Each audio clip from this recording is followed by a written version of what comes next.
Depression, the silent killer. It slowly takes over your life until it extinguishes you. According to the International Association for Suicide Prevention, over 700,000 people die by suicide worldwide each year. Not everyone battling depression finds their way through. It is crucial to acknowledge and understand depression to be aware of the potential harm it could provoke in other people, and even in yourself.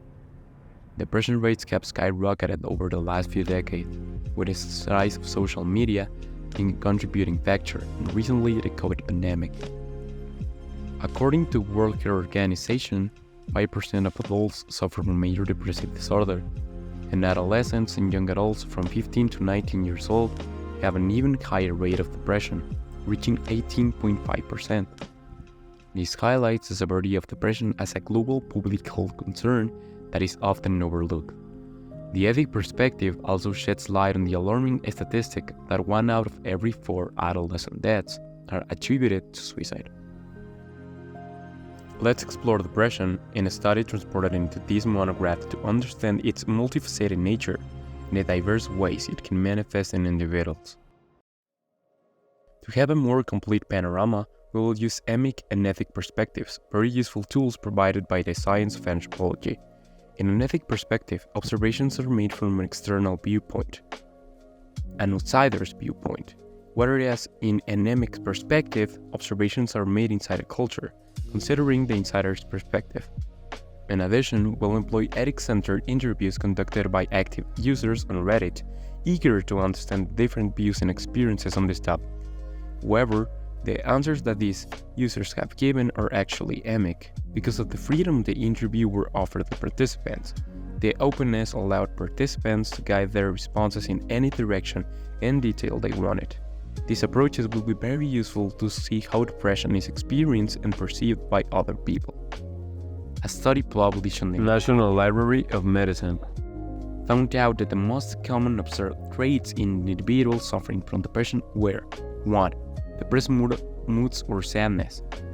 2. Fatigue or loss of energy. 3. Problems with sleep. 4. Social isolation or loneliness. 5. Excessive crying. 6. Anger. 7. General aches, pains, and headaches.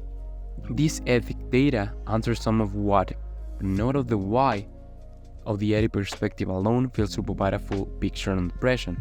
Let's interview some of the individuals with depression to understand their perspective. To truly understand the depths of depression, we must go beyond external observations, dive into the lived perspectives and experiences of those suffering. The emic perspective. Obviously, it comes in varying degrees and affects each person differently. I'm going to try to refrain from the endless dark tunnel and other bullshit cliches. But if one does show up, forgive me, I'm speaking entirely from the heart here.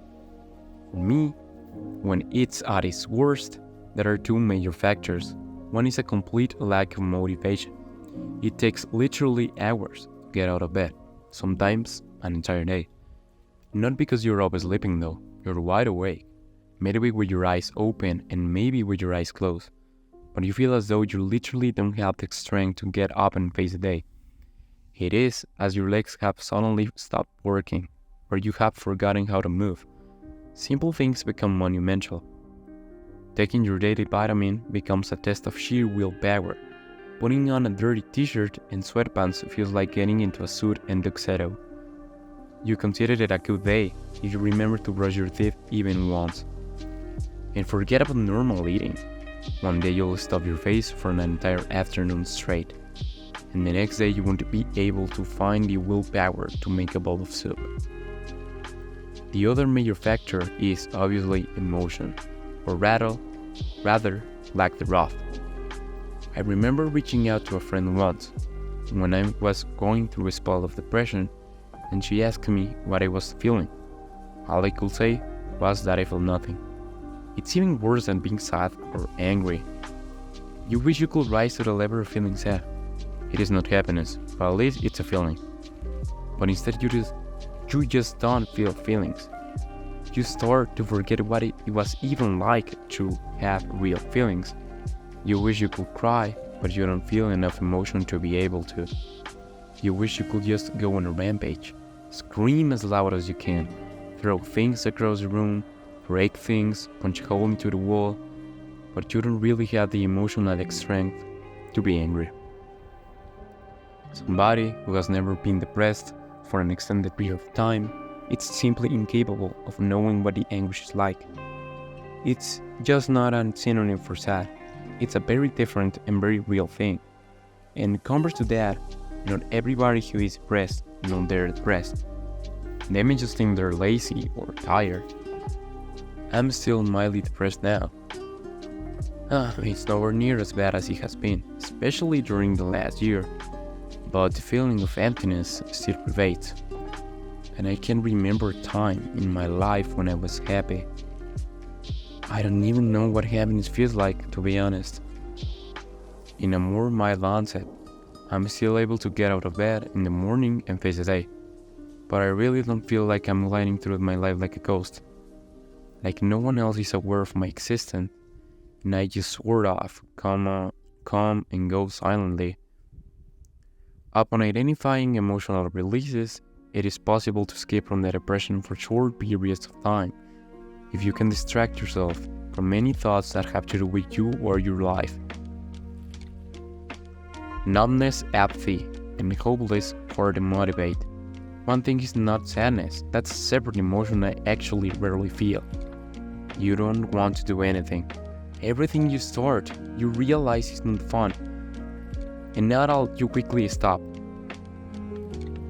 Your mind probably is occupied thinking about your obligations and what you should be doing, but you just can't find the motivation to start working on anything. Instead, you try to keep your head occupied by reading or watching random shit online. You just want to go back to bed and sleep, but you aren't actually tired. There is nothing in your life you look forward to. Food doesn't really taste good, therefore why bother even cooking? Just grab whatever you can find and then go back to your couch, and if anybody asks what you've been doing, you can only say, I don't know, nothing really. And you also barely any memories of the time, because nothing memorable happened. And on top of that, you feel like if anybody looks in your eyes, they will immediately see that something is wrong inside you. This is just me on a very bad day though. I'm not chronically depressed or anything. And in fact, I wouldn't even dare to say I have a good experience with depression. The whole lockdown situation gives me bad days here and there, but I don't ever lose the ability to look ahead and realize better days are just around the corner. I just assume experiences vary from person to person, and a chronically depressed person might laugh at my description and feel like it's completely inaccurate. Anyway, get up, take a shower, and then take a walk outside. It might not do anything, but it usually helps me get back on my feet. With these descriptions, we can conclude multiple things. The first one is the feeling of sadness is not a universally perceived symptom of depression. This seems to be a very common misconception, and it's usually the first thing that comes to people's mind when they hear about depression. Secondly, there seems to be a common theme on the lack of motivation, fatigue, and difficulty with basic tasks like getting out of bed or engaging in self-care activities like eating or bathing. The emotional numbness and emptiness that many describe also stood out as a core experience of depression beyond just sadness. Another key aspect that came through in the EMIC accounts is the pervasive feeling of hopelessness and inability to find pleasure or look forward to anything in life. Depression robs people of their ability to experience positive emotion and anticipate enjoyment from activities they used to love. This is a very distressing part of depression for many individuals. In addition to emotional and psychological experiences, these comments also describe physical pain or discomfort, like fatigue. From these testimonies, we can see that depression is just not feeling sad sometimes, but it is a complex crisis of the mind, body, emotions, motivation, being functional, and finding meaning in life. The ethic clinical descriptions give an important overview, sure, but Emic descriptions allow us to understand depression a lot closer to the perspective of those who have experienced it firsthand. By studying both ethic and emic perspectives, we can connect these two different viewpoints and create a more informed overview about this severe, often overlooked problem. A bias that all of the testimonies and research consulted, medical investigations, and even this documentary itself was ethnocentrism from a Western cultural lens.